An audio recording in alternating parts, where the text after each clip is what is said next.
Hello guys, അപ്പം ഇന്ന് നമ്മൾ വന്നിട്ടുള്ള ഡ്രാഗൺ ഫ്രൂട്ട് ആയിട്ടാണ്. അപ്പം നമുക്ക് ഈ ഡ്രാഗന് എവിടുന്നാണ് കിട്ടിയത് അറിയോ? ഇത് നമ്മളെ വീട്ടിലുണ്ടായതാണ്. നല്ല ചുവന്ന ഡ്രാഗൺ ഫ്രൂട്ടാണ് കേട്ടത്. ഇത് വീട്ടിലുണ്ടാക്കിയാണ്. ഇതിപ്പോൾ കുറേ ഉണ്ടായിട്ടുണ്ട്. നമുക്കിത് എന്തായാലും മുറിച്ച് നോക്കാം കേട്ടോ. അപ്പോൾ അതാദ്യം ഈ ഭാഗം നമുക്ക് ചെത്തിക്കളയണം.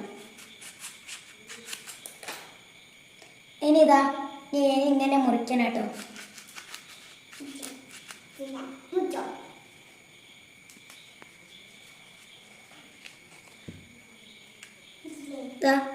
ഇങ്ങനെ ഇട്ടുള്ളത് നല്ല ചോന്ന ഇതാണ്. അപ്പം നമുക്ക് ഇതൊരു പീസ് ഇങ്ങനെ മുറിക്കാം. ഇതിങ്ങനെ എടുക്കുക.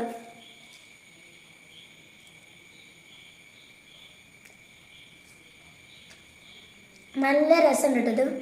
അപ്പോൾ വീഡിയോ ഇഷ്ടപ്പെട്ടിട്ടുണ്ടെങ്കിൽ ലൈക്ക് ചെയ്യുക, ഷെയർ ചെയ്യുക, താഴെ കാണുന്ന ബെൽ ബട്ടൺ കൂടി ക്ലിക്ക് ചെയ്യുക. Bye bye.